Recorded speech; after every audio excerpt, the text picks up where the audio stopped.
大家好，我是魏庄主哈。今天呢，我们来聊一下稳定币。那很多朋友问我呢，说稳定币会不会影响黄金的走势啊？你说黄金长期上行的底层逻辑是美元信用的下降，那么稳定币既然是稳定的，它有没有可能会把一部分的资金从黄金当中分流过来，投到稳定币当中，从而影响黄金的资金流入呢？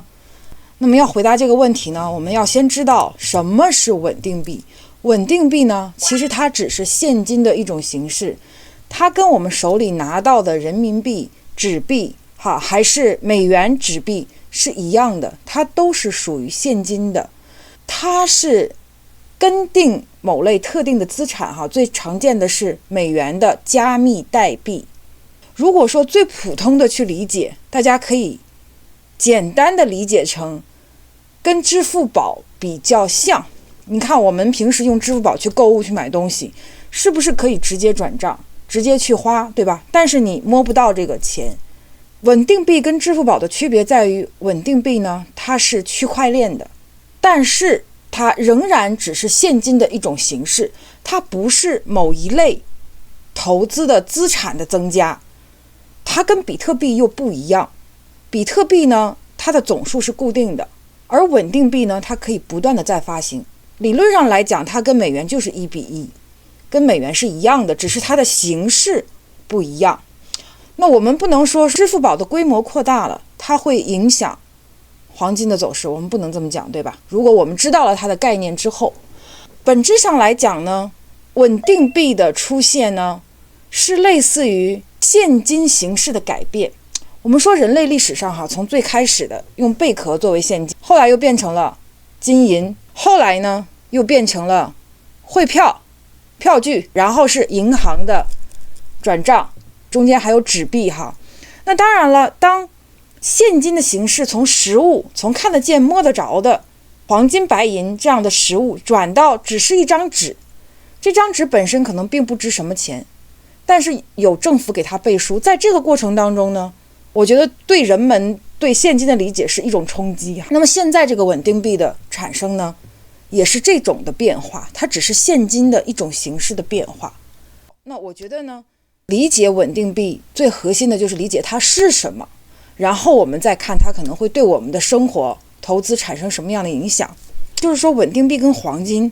它到底对黄金会有什么样的影响稳定币是凭信任兑付的数字现金它是现金。黄金呢是天然稀缺的实物资产。短期来看呢，稳定币它的规模是很小的，它跟黄金总体的规模相比，它是9牛1毛所以它资金池的重叠度很低，对金价应该是没有什么显著的挤出效应的。那么中期来讲呢，稳定币它后面是由什么来去支撑呢？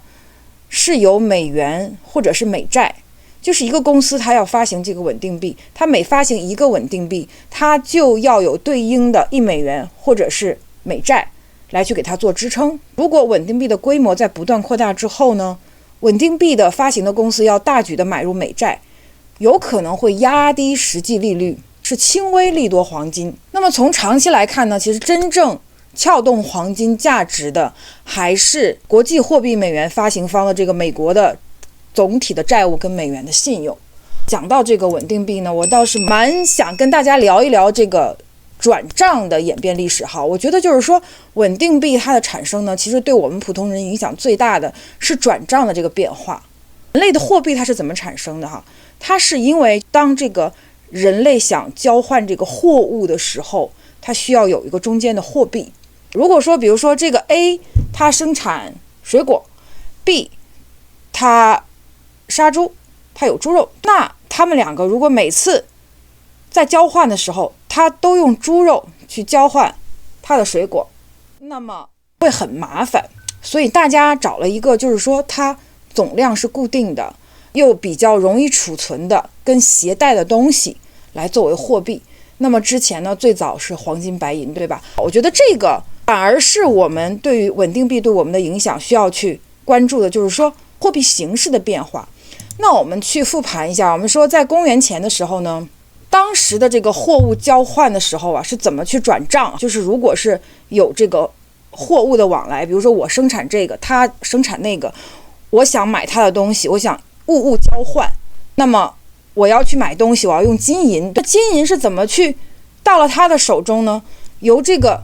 购买的这个商人亲自去拿着金银去买，去护送。对，还有一个办法呢，就是说有这个商帮的驿站，这个商帮在这个 A 地点有一个站点，在 B 地点有一个站点，然后商人把这个金银给这个 A 站点，然后这个 A 站点直接告诉 B 就把金银给了那边的人。这其实是一个担保的机制。那他的信任呢，主要是来源于商人的个人信用跟地方势力的支持。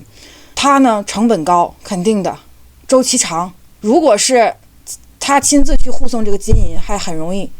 被盗匪给抢走。这个呢是跨境支付的最原始的形态。到公元1200年跟1800年，也就是清代的时候，这里找了一个大清的宝钞，其实这是一个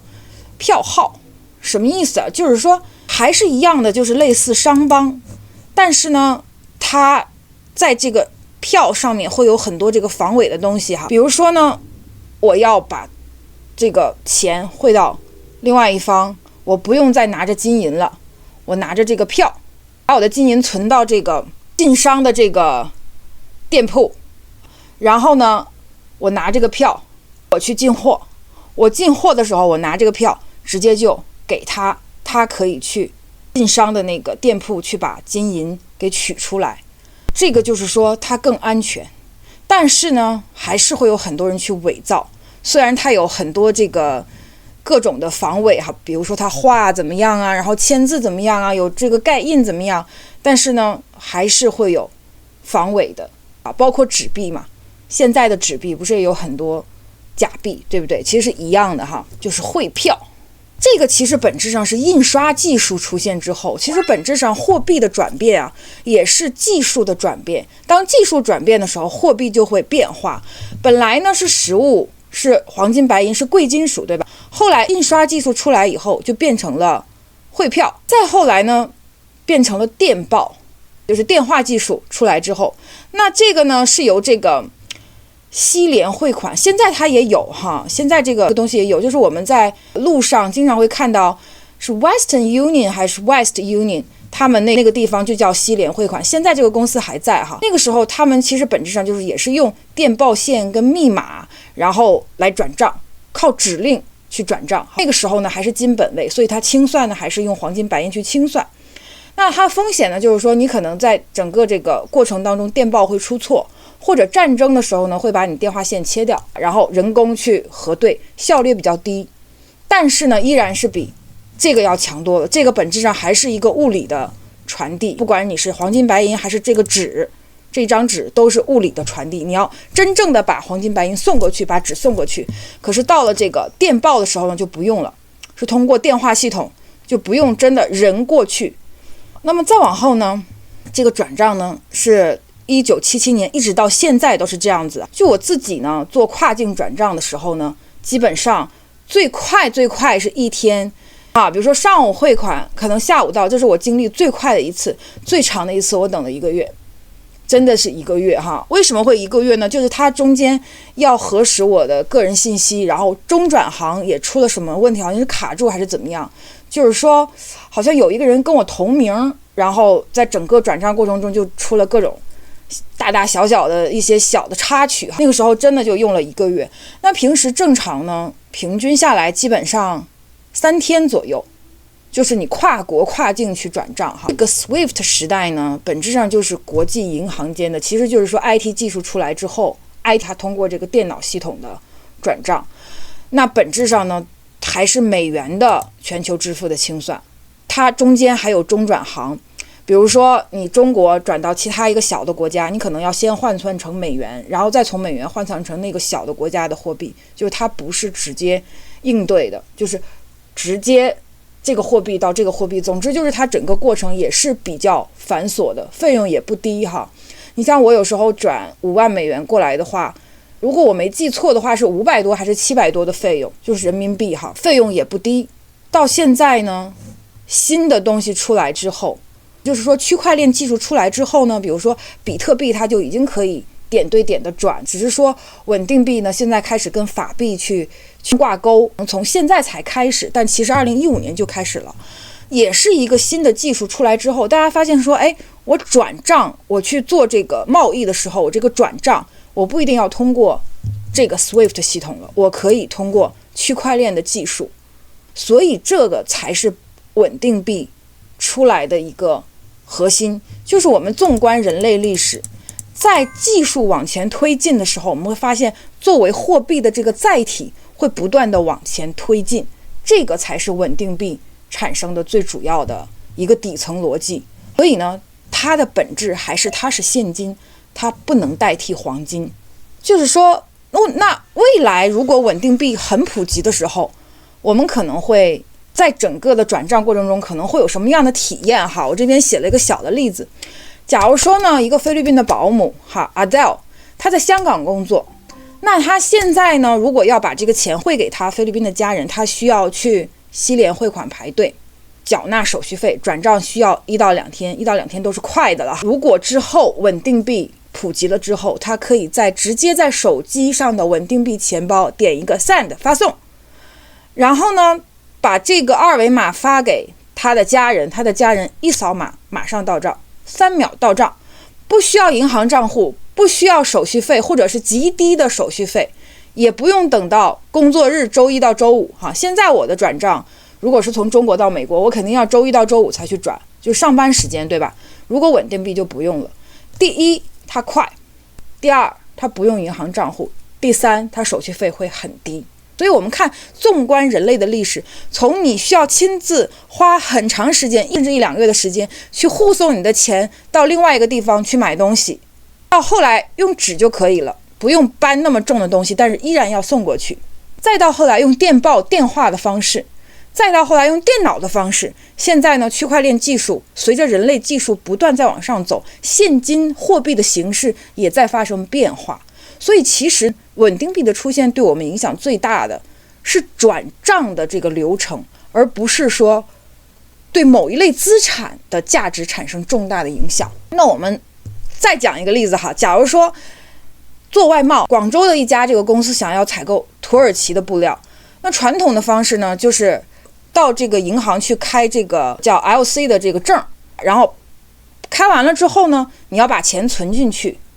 然后等到对方发货之后，对方拿着这个证再去对方的银行，直接就可以把钱取走了。那新的这个方式呢，就是双方签订这个在区块链上的智能合约，当这个货物到达那边确认之后，这系统就自动付款了，没有特别繁琐的过程，也不需要中间银行的担保。其实整个在这个跨境的购买当中呢，之前是需要银行去担保的，就是说我把钱我不是直接给这个卖货方，我是先给银行，然后银行向那边担保这个钱已经到我手上了，你不用担心他最后拿到你的货然后不给你钱，然后那边才敢发货给你。那么现在就不用这样了，整个就是在区块链上完成交易，是自动触发的，不用再去说你看这个是我的发货单，到去银行再去做清算，就不用这样了。所以说当我们人类的技术在往前走的时候，货币也在往前走，会让我们整个贸易交易的流程成本更低，效率更高，这才是稳定币最主要的底层逻辑。这个视频的主要内容就讲到这里，希望对大家有启发跟帮助。那这里呢，我也附了2个表格，主要就是讲稳定币跟比特币，还有稳定币跟支付宝的关系。就是说，如果你认为说稳定币真的很难理解，普通人很难理解，你可以简单的把它理解成支付宝。支付宝你在转账给家人的时候很快，而且不用跑银行，但是支付宝呢还是属于中国本土的银行账户系统。但是稳定币呢，它是基于区块链的全球的这个加密的货币的网络，但你可以用类比去理解它，它是这么一个东西。这个支付宝呢，它还是一个封闭的系统，它需要实名啊，还有监管啊。但是稳定币呢，它是一个开放的系统，任何人持有一个这个私钥，它就可以控制这个资产。那么支付宝呢，其实呢到账是很快的，但是仅在它的系统那一块，比如说你支付宝你没有办法去转微信，你只能支付宝去转支付宝，所以它在系统内是很快的。这个稳定币呢是链上的转账也非常非常快，而且全球是没有边界的，没有国界的，而且它的费用非常低，跨境成本的这个费用非常低。转账就是说，在这个稳定币转了之后呢，资金只要一出去，你就没有办法去控制了。但是呢，在支付宝里面，因为它毕竟还是有监管，它是可以随时被冻结、被限制的。这是稳定币跟支付宝的区别。那我们看呢，稳定币跟比特币的区别，它们这两个币呢都是建立在区块链技术上的。可是呢，稳定币呢它是现实法币。什么叫现实法币？就是比如说美元、人民币，看得见、摸得着的这个钱的